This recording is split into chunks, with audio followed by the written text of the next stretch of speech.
All right, so today we're with Benton from RentVest, and we're talking about how to make money with rental investments and grow your rental portfolio from maybe one or two houses to five, 10, 20 or more houses. And Benton's the owner of RentVest, or one of the owners, and helped grow the property or the property management company from what, 800? 450 to 4,000 doors managed under single family doors. So it went from 450 to 4,000 in how long? 3 years. 3 years. That's pretty fast, right? Yeah, we're one of actually the fastest growing property management company in America. Oh wow, the fastest. I didn't know that. Fastest, Okay, yeah. that's good. That's pretty impressive. All right, so he has a little bit of experience about with rental properties. We've seen a lot of investors come through and do very, very well with their portfolios. And so what we thought is we'd share some of the things they have done that have made them successful with their growing their portfolios, and some things that maybe you can take for yourself in growing yours if you're one of those people that wants to grow, and maybe you have a couple properties and want to get over that kind of that barrier of 5 properties. And Ben, have you seen that with the 5 properties? Have you seen people struggle to get over that point, and why do you think it is? Yeah, definitely. It seems like there's just that cap happens. I think it's a lot of factors go into it, but I feel like it's becomes almost overwhelming. There's just a lot to do, a lot to keep doing, and to keep being successful at it. It's hard to hit 5 good rental investments in a row, to be honest, on your own and researching different markets. And so that's one big thing, is actually make sure to identify the right property and to be able to actually find the right property to be able to be successful, to make it to have 5 and go beyond that.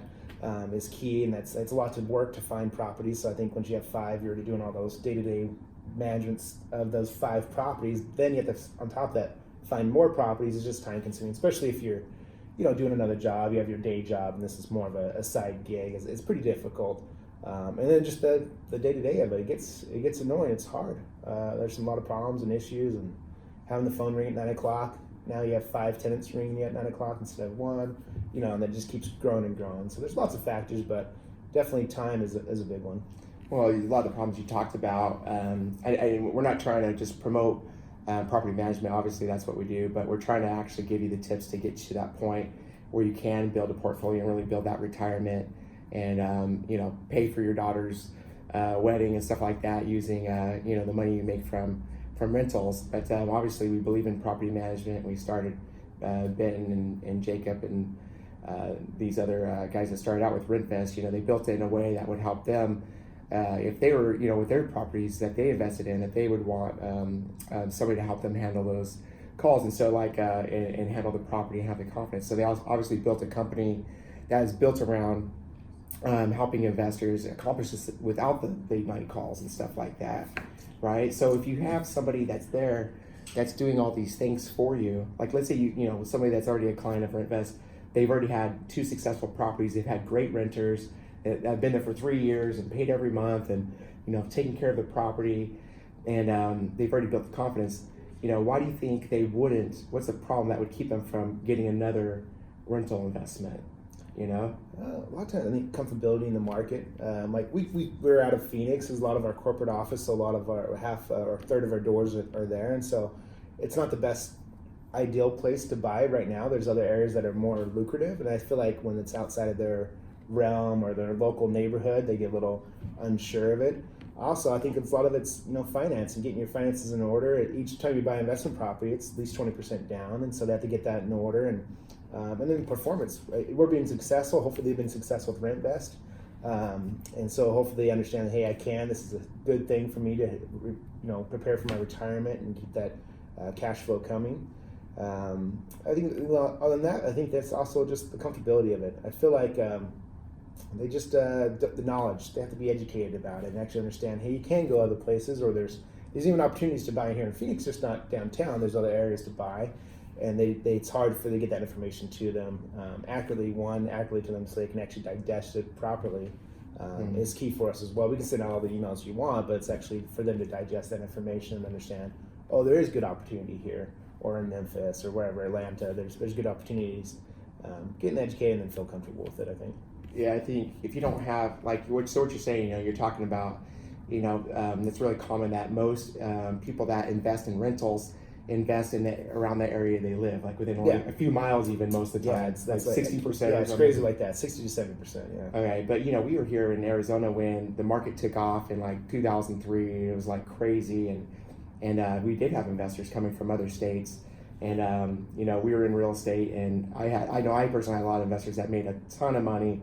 That they had no clue about the Arizona market, but they went forward with confidence, and they found the right people to invest with. But I know when you started out with your first rental, I mean, you were pretty young, weren't you? Yeah, I was 18. So luckily I had a good sister and brother that helped me, that we found it. And we just kind of, same thing. We an area that my sister lived in that she really liked, Higley Groves area here in Gilbert.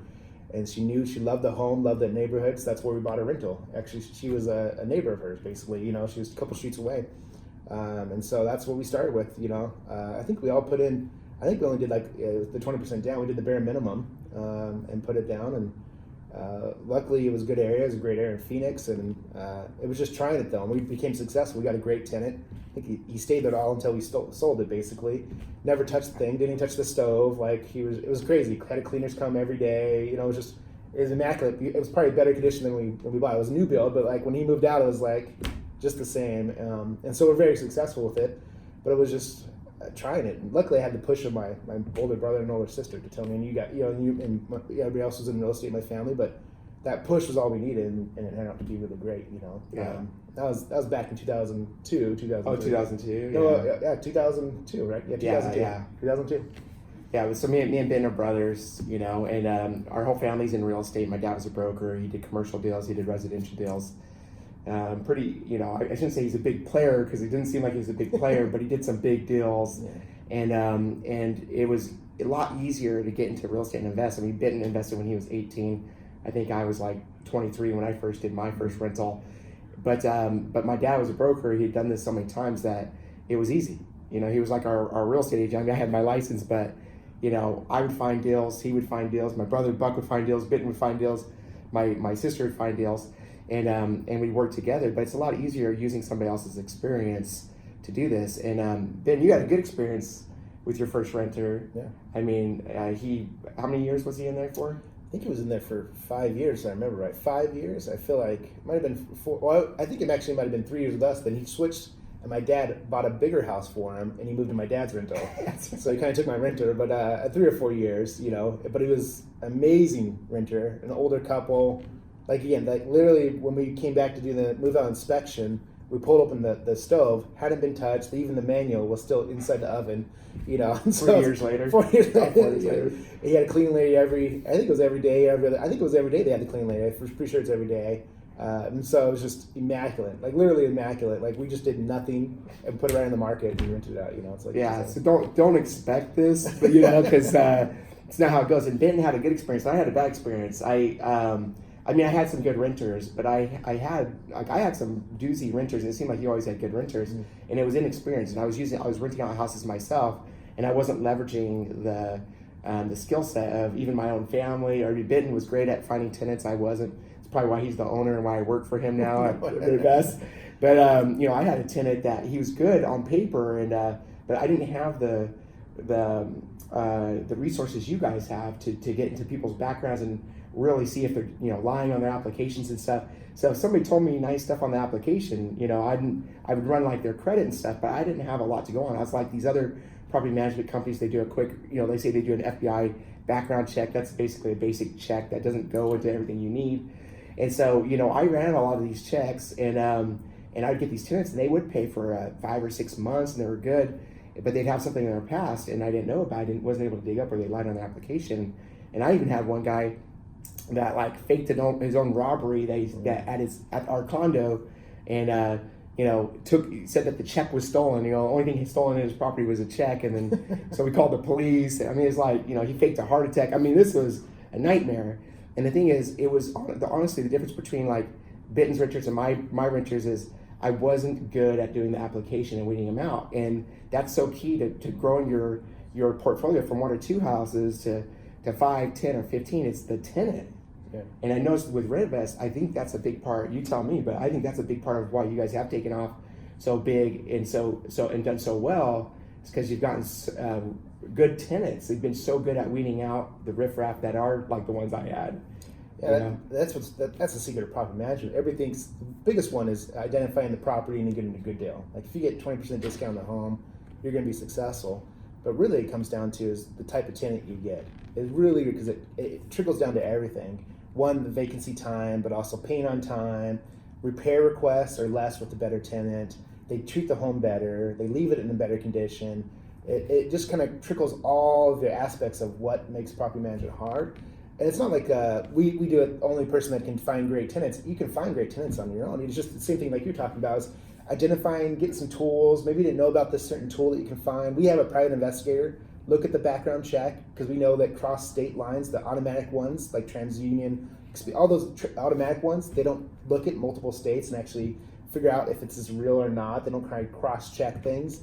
You need a human eye to do that, to say, hey, this John Smith is actually not this John Smith, and this guy John Smith actually should be in this background check, which is huge because that's a lot of time the people that are actually players, or I don't want to call them con artists, so those that actually know how to work the system, understand these rules, these kind of loopholes that no one knows about, but they know about because that's how they get by in life, and then there's situations like that, and so we have to find those things, and it's doing that. A lot of those can just kind of pass the sniff test. That's what everybody does usually. I met them, they seem like good people, but really, unfortunately, what's nice about us, we can't go by a sniff test. We're actually also regulated by real estate division and fair housing. We got to make sure we kind of have a concrete across the board if they pass or don't pass. We can't just, hey, looking at this person, say yes or no. He looks like a good guy. He looks like a good guy. You can't say that. Which is actually, it's incredibly inaccurate.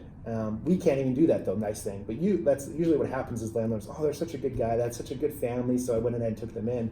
It's usually the cripple of what happens in the rental investment, and unfortunately, and we don't have that opportunity, which is great. Plus, we can also do the extra things and look at the different factors, rental verification, pay stubs, calling the past landlord. Like, people don't do that. You need to do that. Call the past landlord, and they'll tell you what's going on. They're usually going to, the people that are kind of con artists or manipulating the system will give you a fake past landlord, and you sniff that out through tax records and stuff like that we can find, and that no one else really has access, but we can actually show you how to do that. And so we're able to do these things to make sure we get that better tenant. Plus, it's not about the verification. That's one great aspect of it, the screening process. The other process is how you communicate with them. You sometimes make them good tenants or better tenants by you being responsive, you're giving them all the information you can, setting terms up front and expectations up front. So you kind of set the tone for the residency. And when you set that tone to be a great experience, they want to reciprocate and make sure the landlord and the property management company has a great experience as well. That reciprocity really is true. It's not like they're buying something from us, but we're giving them good customer service and good experience. They want to reciprocate and have a good experience for everybody as well. And it really becomes that win-win situation, which seems like it's kind of rare in the rental investment world right now. Yeah, it is, and and I think that's what's lost with property management, that sometimes owners can do better. They could be more in touch with their tenant if they really want to. And what I like about what you've done is that you've made a system of it where you're removed where you need to be. Whenever you do the application and stuff like that, and you're involved where you need to be, where it's most effective. And by systemizing it, you don't have the loopholes where, well, okay, I'll give them another 2 days before I send out the notice. No, we send them out, the notice 5 days later, if they don't pay or whatever else. And they know they're ready for that. Yeah. And not only that, is like they know what the letter's pretty scary that they get. It tells them like how we're gonna go to court and stuff. It's like, I think it's mandatory in most states. In most states, you drop it off or it's certified letter. Yeah, but it's a scary letter. Like, it's almost like, hey, we're gonna go to judgment against you. Yeah, you have to disclose that that's happening, and so, but they don't. You don't want to freak them out either. But so there's clear expectations that are set so that they don't freak out, and all of a sudden they're moving out. You're like, wait, what do you mean moving out? All you have to do is just pay your payment. There is communication, and so this is all stuff you can do on your own, like what Benton was saying, and you could be and that's why, some of these tips we want to give you so you can be a great, if you're doing a self-managed property, we hope that, you'll get sick of it and want to use us because, we have a good system. But yeah, if we can help improve the world with having better tenants and better owners, because, we have this disconnect where owners, tenants are people, like they have families, they have needs, they want to be in the school and the best for their kids, or they want to be close to work, or be in an area that's better for their health, maybe allergies. Or I mean, there's this house affects everything about their life, and so it's that balance of recognizing that, helping them have a great experience, so they want to stay and take care of your house and feel ownership, but at the same time holding to the system to make sure that you don't go under. You can do a lot of charity work outside of your house, outside of your rental, with that money you collect. And you have to be really careful if you have that connection and you're cutting on brakes, because these guys are better at, often, I don't want to get offensive here, but they're better at working the system than you are most of the time, because they can't have a home, some of these tenants, and they learn to work it, so they can have a home. And they've learned the law and stuff. It's nuts. Like my guy, he that faked his own heart attack. I mean, luckily he got dumb because he got, but he was smart at the beginning. Yeah, he was smart at the beginning, and I was a young guy, so I didn't quite understand it. And we all find we were susceptible to that. I mean, you guys probably still run into stuff that's new every once in a while. I mean, oh yeah, there's crazy stories. There's some crazy. They just like usually the top ones are like fake deaths and stuff like that. That you can kind of see through. It's easy. Well, let's see the death certificate. Let's look up records. But sometimes they're pretty manipulative. And the heart. It's like it pulls on your heart. Those heart-strung ones. Like, oh, I have cancer. My kids in a car accident or something like that. That's hard. That as an individual, like, I want to help that person. We want to help that person. Best way to help them is to be clear expectations. This is what's going to happen. It can't be a full charity. We give the opportunity. We recommend. We're not going to say, if the landlord wants to give them one thing, like, hey, I want to help them out a little bit this month, we set in place a structure to make sure it doesn't keep happening over and over again. So you can still be a little bit lighthearted when you need to be, but most of the time it talks about you just had that. We have a system in place, so we can't go over. We can, even like us, we can give credits to the tenant or the resident when we want to show kindness to them, or that we did something maybe we didn't communicate properly, so we'll throw them an Amazon gift card. But we set that in place for our property managers to make sure, hey, this is systematized. They can't do this, or waive late fees of certain situations.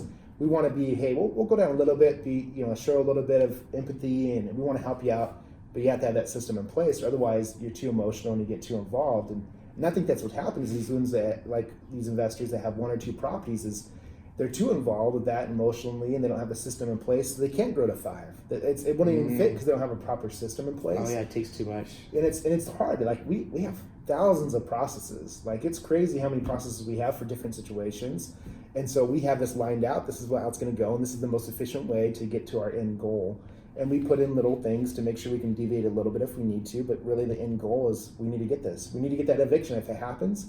How along the way can we, give opportunities to make sure the tenant can come back? Like, we don't want to go too far where it's only $500. Hopefully they can come back and pay that. We'd rather them stay, and then but you have to set that system in place. And what's crazy, I feel like when the tenants move into the home, they want to stay there. They don't want to move every year or every 2 years. They don't want to take their kids out of school. No, and so like they want to be there. It's how we treat them and how the experience is affects when they move. We really, because everybody plans on being there for 5 to 10 years usually. Wow. Like, this is my home. They're renters for life. 85% of renters are going to be renters for life, basically. Wow. In the market, and so we want to make sure it's a good experience so they stay. Like, and that's why we have average length is 3.8 years of a tenant staying or tenancy, which is pretty high. Normally it's 2 to 3 years. This is the typical now.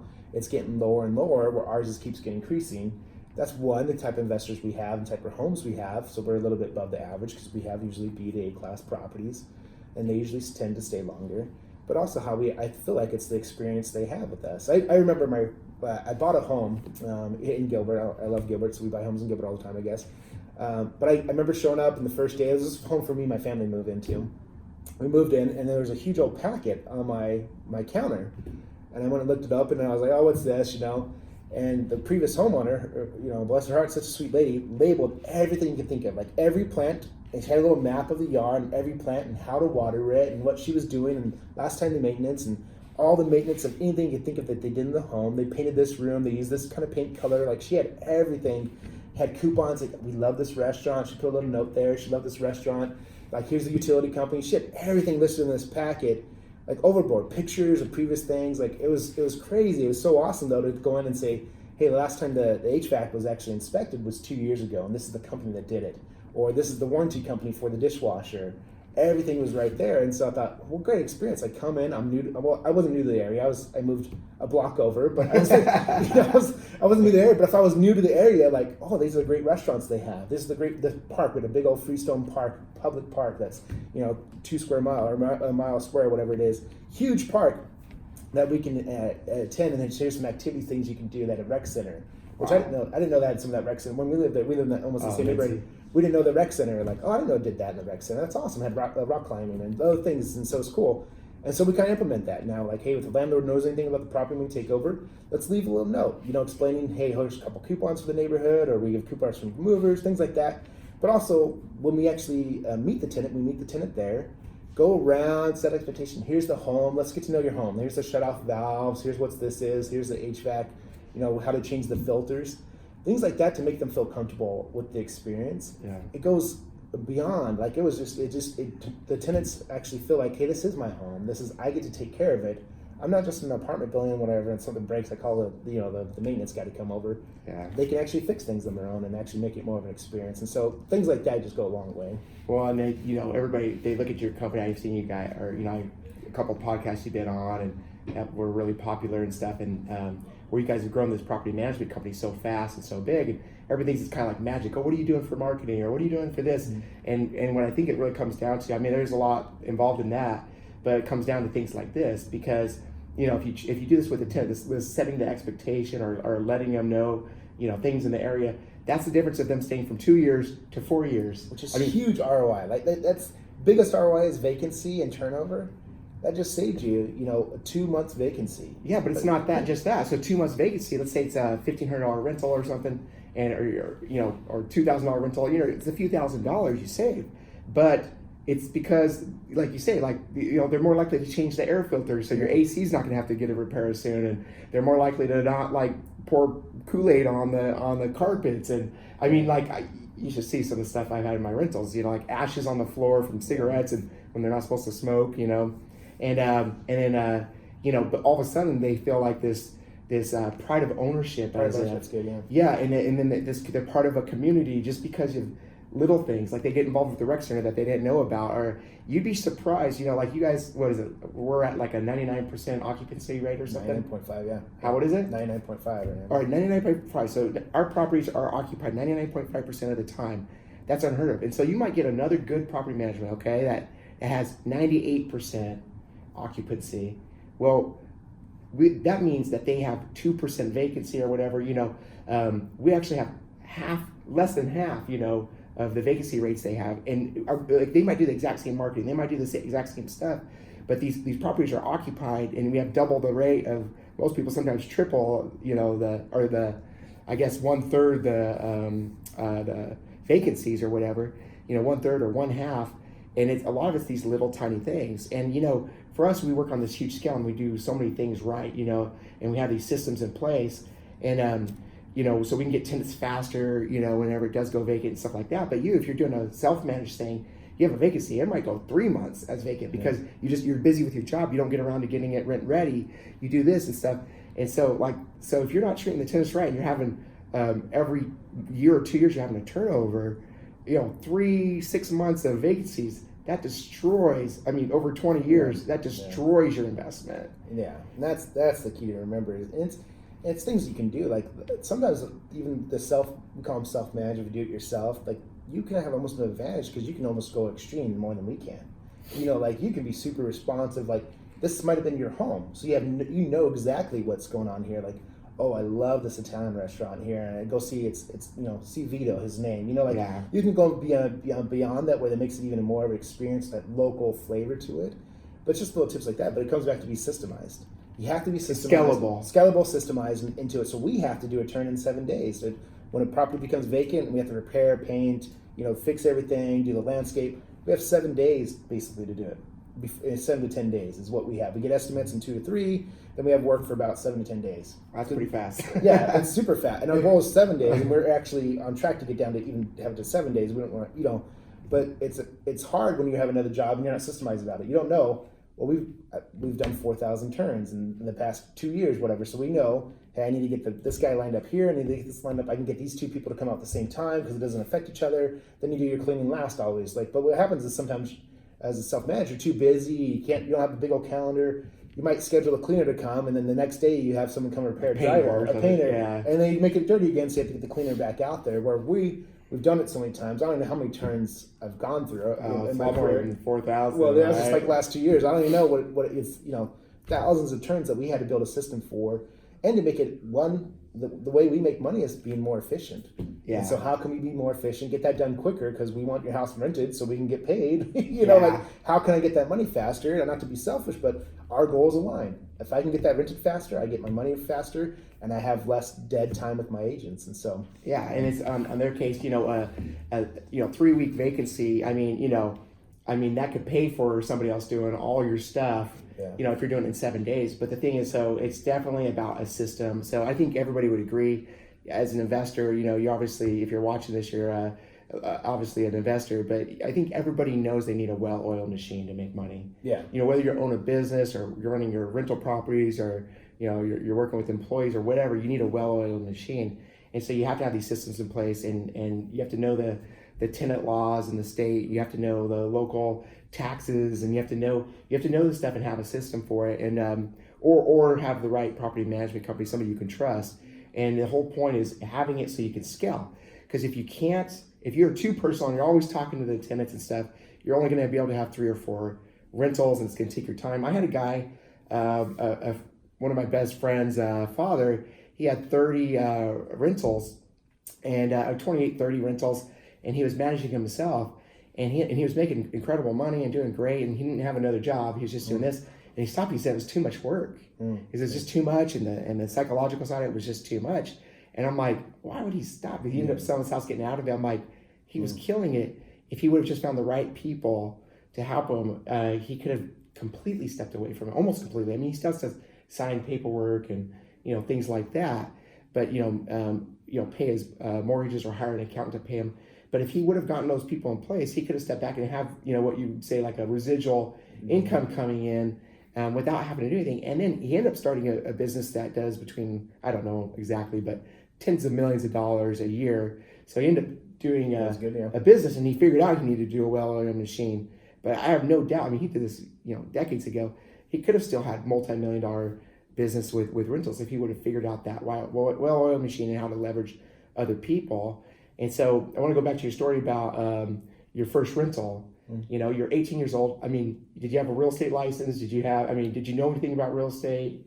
So I did have a real estate license, but I wasn't I was 18 years old, It's just because my dad pushed us to get a real estate. How many houses had you sold before that? Or? Oh, I don't think I sold any. So zero. Zero. Yeah. How many rentals, Nothing. I had nothing. I had nothing. And luckily I had a lien on my brother-in-law, who was still kind of a brand new realtor, and then my brother, and my other brothers, my dad. I wasn't there. And my dad, to actually help us. But these were real estate agents that were experienced. And so my dad, as a real estate agent, I remember I would hold open house, and somebody would come in and be like, "Oh, have you seen these, U.S. homes or whatever it was at the time?" I mean, back then, and I'd be like, "Oh no, I haven't." And I'd go find, and through my clients, I'd find good deals.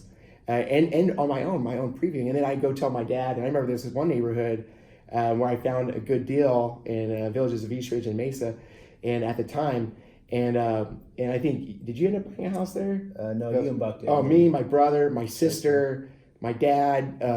He sold 20 investment houses to investors. Marty, a bunch of guys. We ended up buying a ton of homes, and it was really successful. But it all ended up coming from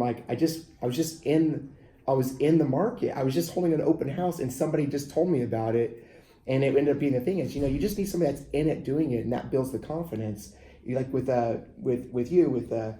Charla, your sister, our sister, she found this deal, but you had the confidence because she had done it before. Yeah, and she knew that area. Yeah, so you think you have to have the experience. You're never going to have the experience going from 5 houses and know how to overcome the, raising the money past the 5, that barrier of 5 houses, unless you deal with somebody that's had the experience. So it's about having trust, I think, with the right people. And I know that you guys have always hired property managers that have investment experience. Why has that been such an important criteria for you? Because it's so important to understand what our clients are going through.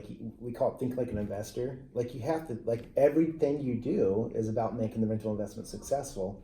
If you've never owned one or experienced it, how do you know to make it successful? We could teach you all you want, throw training at you, but really if you haven't gone through it, it's hard to understand it, hard to really understand and feel the pain of missing a rent week. Like, oh, my rent's 7 days late. Yeah. Like it's a thing. It's hard, and so they have to kind of experience it, but also knowing I should replace this, I shouldn't replace this. Sometimes when they do a turn that you do it yourself, sometimes you go overboard. You don't need to fix it up to be a fancy house if you're just a 3-bedroom, 2-bath, $1,000 rental. You make it nice and clean and make it a good property. But you don't have to go overboard, and they need to know that experience. It's like, what do I replace? Because that's huge. Maintenance is a huge thing. What's tenant regulated? What's not? What can make this successful or not? If I need to do this, do I need to replace the AC unit, or do I just need to service it for another 2 years? Things like that. And there's one thing is, like you talked about. And I don't want to toot our own horn, but we have 4,000 doors. We just signed, merged with another company that has 4,000 doors across the nation. We have tons and tons of data across 16 markets of what's been successful, what hasn't been successful, and that's what's nice about being able to see all this data and say, hey, this area is actually really performing because we have 100 rentals there that are performing. So that's key right there, is knowing that data and having that data come in with all these crosses. And that's what you need. You get it. Find a realtor that does rental investments. When you buy a home, don't use your realtor that found your home to live in. One that deals with rental investments, or team up with a property management company with your realtor to identify right properties. Like us, our agents are realtors as well. They help the investment. We're kind of the advisors of figuring out which property where to buy. But we use the data we've collected. Our industry is kind of sporadic, and so there's not a lot of data to use. You go to Bigger Pockets. Use Zillow has a great research tool. If you don't know that, find these people, or like Bill was talking about, find these experienced people that have done it. And luckily, we have all these tools, but beyond that as well. We have Performas, we know these, we collect data. We have huge technology backing with Mine now that they can help us with this data. They came from, these big old REITs, Waypoint Homes, that's 17,000 homes. They understand how to do things. And so we're able to use that data to identify and help properties, or also identify trends. Like, looks like now that you put baseboards in, or 4-inch baseboards, they're selling faster, or they're renting faster. Let's just put 4-inch baseboards. They only cost $200 extra, but it rents 3 days faster on average. Things like that we can aggregate and find, and we can do it quicker than Zillow or Bigger Pockets, just because they're doing research annually or something like that. Where we're collecting data in real time. Yeah, and I think there's no way in real estate. There's only so much you can read books and stuff, but there's only so much you can learn. And I mean, even in this video, or it takes experience. And somebody that, like, I think I did in Arizona, I think I sold like 130 homes. In other states, I did like another 100 homes or something. Like, there was always something new, and I was always learning something new. The market's changing. And so it really does take experience, but that's what's nice, is you can leverage that experience. You don't have to be the person doing everything. And you might have a great realtor that does investment homes. That's great. Keep using them. Use them to the full potential. One time, I mean, you talk about the data and stuff. We didn't even have that, and we were really successful with investments with the things we did. But I remember I was kind of a newer real estate agent, and I was holding open house with my dad. My dad was kind of showing me the ropes. And I was into marketing. I like Photoshop and graphic design. So he told me, he said, hey, come to this open house with me. I'll show you how to do it. Bring your own flyer. I'll bring my flyer, and we'll rotate. So one person comes in, it'll be you. The next person will be me. And it was cool. He had a nice Cadillac Escalade, and we were sitting in there and listening to music. It was fun, And I remember I showed my dad my flyer. It was sweet. It's really graphic. Had the pictures were edited. My dad's like, you don't need that. And I was like, what do you mean? It's like, this is all about marketing. And he showed me his flyer, and it was a full 8.5 by 11 sheet of paper. And it was about that much typed at the top. And it was just the price of the home, the bedrooms, square footage, 3-car garage, pool. It was real basic. And it was like in 12 font. It wasn't even like big font. And it had, the address and this information. And I said, Dad, that's embarrassing. Nobody's going to use you, because they're going to look at this and be like, this is crap. And he says, they don't care. He's like, they want a good deal. And the thing is, my dad wanted to attract somebody that was an investor. And so we rotated, and I gave my flyer away, and my dad gave his flyer away. And on that open house, my dad, of course, I didn't pick up anybody, but my dad picked up an investor that ended up not buying that house. And that investor bought a house 2 doors down that my dad sold to him. And then from there, they bought another house and another house. This one investor ended up using my dad and bought over 20 properties, investments, and did millions of dollars in revenue. Did incredible, built an incredible portfolio. And the thing is, this guy had no clue. He came from California. He didn't even know what Arizona was, barely. He just decided he was going to come and heard that the real estate market was good. And when he went to that open house, that investor did one thing. He recognized that my dad knew what he was talking about. And he saw through that I had no clue what I was talking about. I was an inexperienced realtor at the time. But he recognized that's the only thing he had to do successfully and stick with him. And, I think the biggest error of that investor is he ended up not sticking with my dad down the road. He ended up doing his own, and the market ended up crashing. My dad sold every single one of his properties at the top except for the one he lived in. I think this investor ended up sticking in some of the properties. The one mistake he made was he didn't stick with that guy, that one good realtor that knew what he was doing. But that guy built his helped him build his investments when he had no clue. And so that experience, having been through it before, is so key. And you don't have to do it yourself. You don't have to. You just have to find the right person, and that's so key. And so that's really what you've tried to do with RentFest. You've tried to get those people on board that have that experience. Now, they're not necessarily like Dad, where they did $1 million deals and stuff like that, but they also have more tools than Dad did. You have the data and stuff like that. So if you don't have somebody like a property manager at RentVest, you have somebody else, that's fine. Just, go forward, and if they have a proven track record, use them to the full potential. I wish I would have used Dad's knowledge way more than we did. Yeah, that's for sure. I mean, he did commercial deals, like he did a commercial deal where it was, I think he did a subdivision that I think it was $20 million. I think he kind of broke even on that one. But that was the crash. Yeah, that was at the crash. But it was at the crash, and he still broke even. But I'm saying, we could have used his experience to go forward. So recognize talent and use it to its full potential. So Benton, we have, you have to get a good tenant, and you have to set it up where it's not just the process of weeding them out. It's the process of actually setting expectations and helping them really feel like it's their home. We talked about like leveraging people's time, having systems, and things like that. Is there anything else you think is really key to scaling a portfolio? Yeah, and I know we're running short on time, but like the big thing is, I think it goes back to also identifying it. I think that's the number one mistake we see is when we take over a property that someone's already bought and with a realtor, is it's hard to make it successful, is because they bought wrong. They bought a home rather than an investment. And we have to tell them, I'm sorry, I know you just closed on this. I wish you would have just talked to us 3 months before and or just give us your realtor's number. Use this as a soundboard. Free advice is key. It's identifying the property. That's number one crucial. And then that number two is the experience and what we talked about, all that stuff. But if you identify and you buy wrong, it takes time. You can use us, leverage us, and help us become successful. But it's going to take a 5 to 10 year type plan. We're going to have to come up with a plan with you to make it successful. And most of the time, in our market, everybody's been moderately successful. They either break even or a little bit, but with appreciation, they've been really good. But those years are going to come where it's going to be a little bit leaner. And then also, if you want that 12 to 15% return, you're going to have to identify right. And so that's every time we talk to them, like, I wish you would have just talked to me. I wish you would have called us 2 months ago. Don't wait to find. If you're going to use a property management company, let them in on the whole process from the very beginning. If you're not going to use one, still get their free advice. There's tons of them out there that are good and experienced. If you're not, obviously use RentVest you can, but we understand. Use other ones. Leverage their knowledge, like you're talking about, early in the process. Most property managers, and we have kind of a bad rap almost, but most do want to make it successful. They love their job. They love rental investments. And so most of them, they have rental properties themselves, so they know the experience. They know how to identify. So try that process earlier. Don't just trust a realtor, unfortunately, a retail realtor that just does buy and sell with regular clients. You gotta have someone that's experienced in rental investment. Well, and knows the rental rates for the different areas where the big returns are. So there's certain areas that will do better, that have lower vacancies and have higher rents for what you pay and stuff like that. But you guys have that data, you've been through it and stuff like that. And like you say, there's other property managers that do too. But I think just kind of the last thing here is, leveraging a property manager.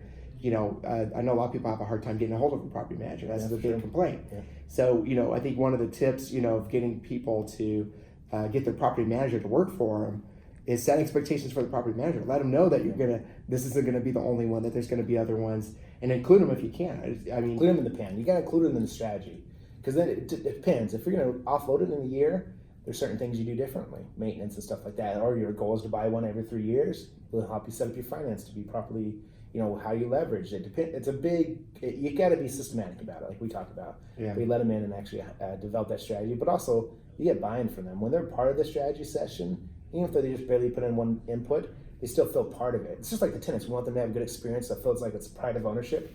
Make them part of the pride of the investment. Like, hey, are you part of this? Let's help make it successful. They take a little bit more pride and they're enthused about it. That's what we see with our agents. They're more enthused about it because, like, I'm helping them be successful. I'm not just collecting rent.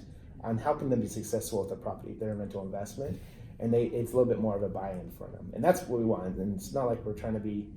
That helps us though. It's a win-win for the company, and it's a win-win for the investor. If everybody's engaged, it's better. And a lot of times you see property managers, they just collect their fee and collect their rent, and I don't care about the home, I don't care about the tenant, I don't care about the owner. I'm doing my job. I did my job well enough. Well, I want them to be excited. I want my agents to be excited.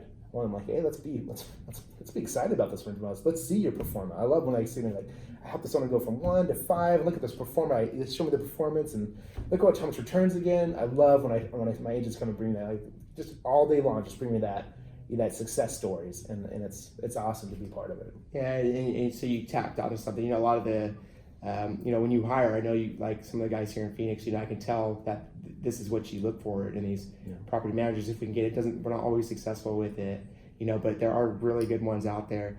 And when they do get involved like that, they get excited. So we're gonna end this right now, and just appreciate you guys viewing this. If you have questions, contact RentVest, and just know, if you have the confidence to go forward, you have the right people in place with the right systems, that there should be nothing holding you back, whether it's a down payment or what. There's ways to come up with it, and we'll talk about that in other videos and stuff like that, and really kind of bring you on this journey of going from 1 to 5, 10, 20 properties. So take care. Thank you.